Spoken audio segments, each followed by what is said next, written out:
I'm standing in front of one of the most important inventions of World War II.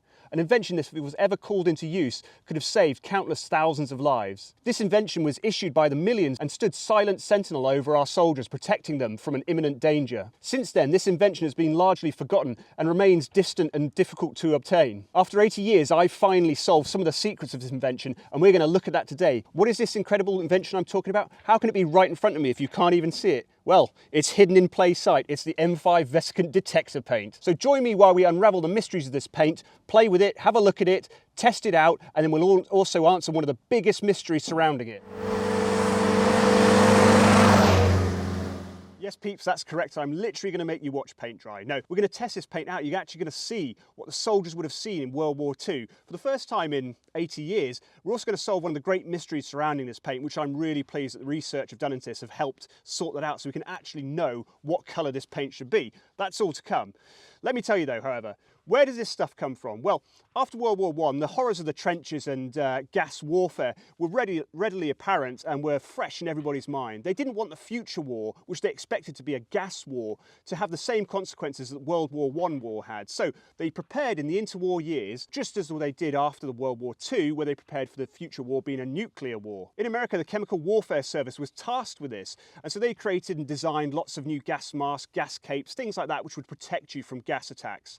One of the things they also had to work on was gas detection as well, which is particularly difficult with the sulfur mustard gases, or mustard gases as they are known. Now, as I've learned about mustard gas, I've become more concerned by it actually, because on initial thoughts, you imagine gas attacks in World War I, you think about waves of chlorine gas flowing across the ground, you put on your gas mask, you're safe from it, you're okay, that's the end. Mustard gases are not like that. To start off with, they're not even gases. When they're distributed, mustard gases are in liquid form. Mustard gases are actually a group of gases called vesicants. What a vesicant means is blistering, so vesicant means blistering. Now the problem with mustard gas is that when it's impure, you can smell it. It smells of mustard, horseradish, garlic, those sort of things, so it can be detectable. However, in low quantities and when you're overwhelmed, you can't detect it, you can't smell it. The other problem about mustard gas is that it's a blistering agent and it doesn't have effects for up to 2 to 4 hours after your first contact with it. The most major symptoms come after about 12 to 24 hours. Because when it falls, it's a liquid, it's absorbed through any clothing, any clear spaces, through your skin, through your trousers, anywhere, and you won't know it's on you. It's only after a few hours when you start to feel an itch, the blistering occurs, you know something's seriously wrong. At this point, if you've had a high dosage, it's too late for you, unfortunately. It gets inside your cells, it starts breaking them down, it attacks the DNA, it starts to cause your cells to die, and unfortunately, there's no antidote for it. So the Chemical Warfare Service decided the best thing to do was minimise the effects of a gas attack so that people didn't get contaminated in the first place. But how can you minimise a gas attack if you don't even know you've been attacked by it? That's where the M5 detector paint comes in. So what happens then? How does this stuff work? Well, what is happening is you're driving around in your Jeep one day and suddenly by the side of the road you hear a wee plop, there's a bit of a thud, you think, great, we didn't just get killed by shrapnel or HE, we're absolutely fine, let's carry on going. However, after a little while, you might notice a very vague smell, perhaps a mustardy, garlicky smell. This should alert you that something is seriously wrong. Now, fortunately, the Chemical Warfare Service has already helped you out. In 1942, there was a bulletin about putting in the centre of the national insignia on the flat surface on a Jeep, you would fill in the points between the star with M5 vesicant detector paint. And what would happen then is, as the shell landed near you, the droplets, the aerosolized droplets and the droplets of liquid mustard gas flew through the air. They would land on this big flat surface and you could just look straight at it. You can look straight down there and you would see it turn a bright red. If you saw it was bright red, you knew you were in big trouble and you had to decontaminate yourself and the vehicle immediately. Fortunately, the CWS had already prepared us for this eventuality. My shoes are covered in a thick layer of M1 Impregnite, which is a coating which stops any liquid vesicant flowing through the leather and getting absorbed straight into my feet.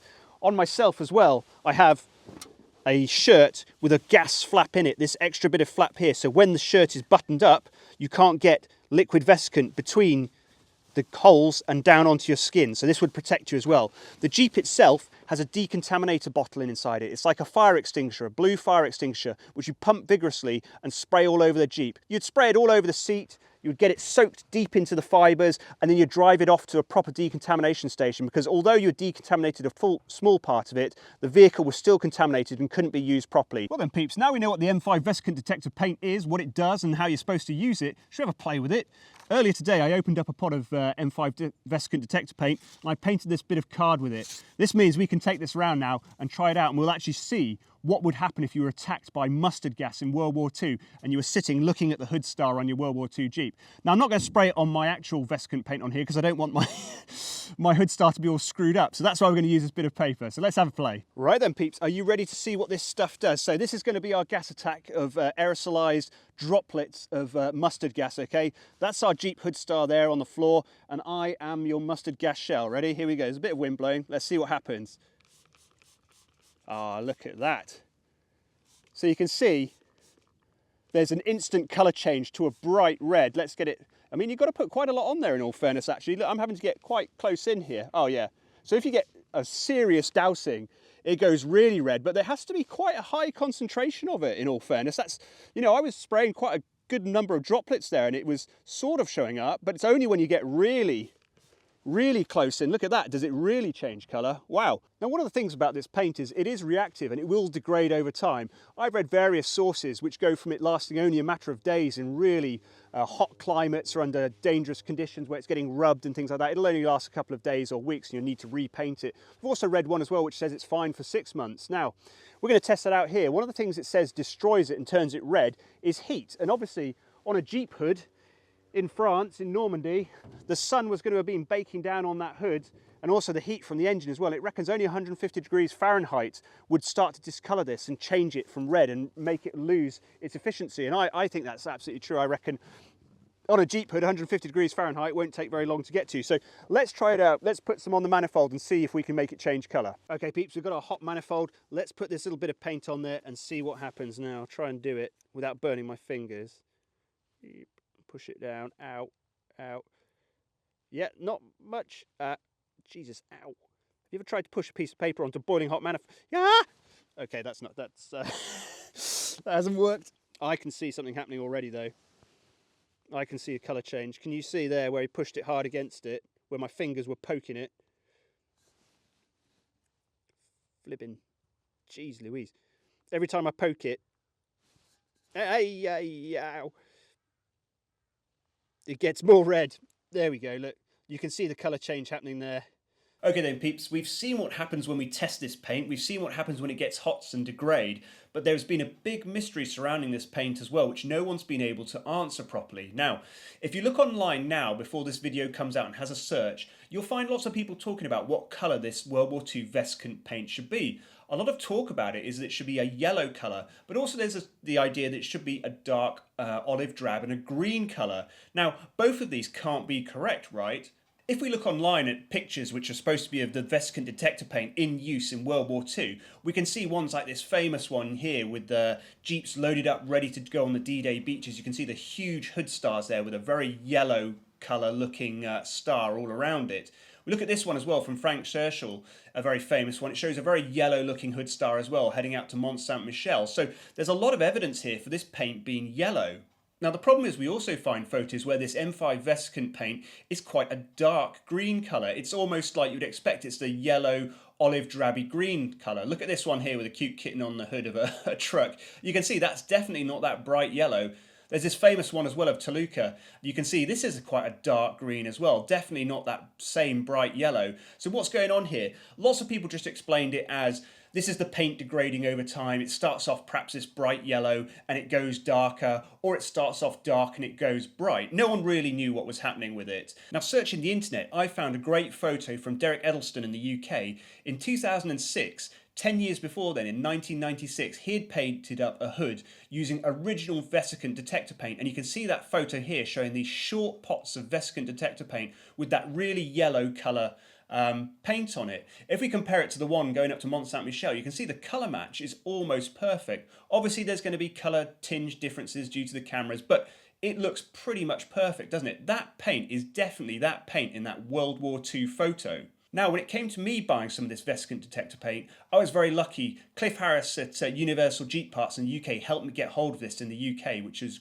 great help for him. And when I opened it up for the first time, imagine my surprise when it was a dark green colour, just like it says in the manuals. It should be an olive drab, a camouflage green colour. Definitely not the same as the stuff that Derek had painted on his Jeep, or what we were seeing in some of the other World War II photos.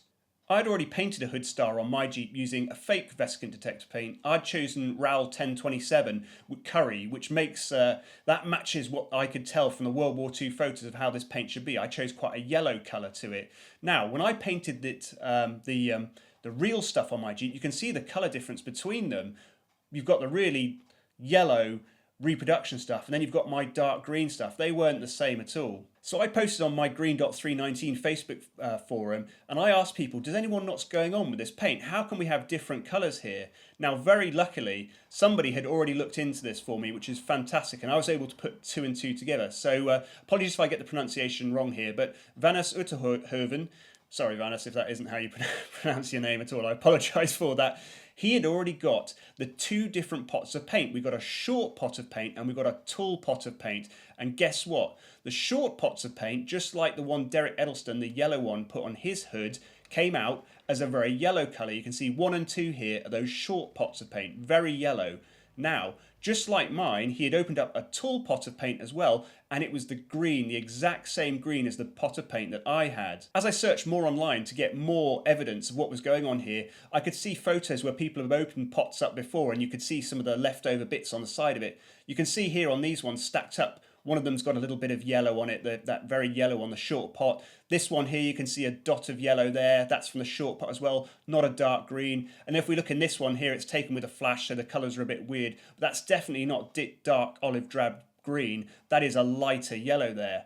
So this was it. This was the smoking gun. There are 2 different shades of M5 vesicant detector paint. Now, the short pots, the yellow, more yellow pots, they all seem to be dated 1942, which is very early for this paint. This is when this paint first came out. And I read something online on in a manual, an original manual, saying that the paint colours weren't standardised at this time. And this is what I think's happened. To start off with, there was a yellowish coloured paint, and they wanted to make it a more camouflaged, more green paint. So later on, you've got the taller pots, and they are a more camouflage paint, more suitable to be put on a military vehicle in World War II. And that is why we see the earlier stuff being this bright yellow, and then the later photos using the later paint, just like the one I have on my Jeep, being this darker green. And there we have it. We have 2 different colours for this. So thanks to the internet and my Facebook followers, thank God, we were able to solve the mystery of the colour of the M5 vesicant detector paint. It isn't that it changes colour over time. It does change colour. We saw it discolours and goes darker. It doesn't get lighter. What it is, there's just 2 different colours of paint. So depending on how you feel about your Jeep, you can paint it whatever colour you want. Do you want to use the dark one, or do you want to use the lighter yellow? Now personally, I reckon the lighter yellow is probably more appropriate for a D-Day Jeep, just from what I've seen of the photos. But I think either way is good. Obviously, I've got the real darker green stuff, the later stuff on my Jeep, what I think is the later stuff on my Jeep. And I like the colour too.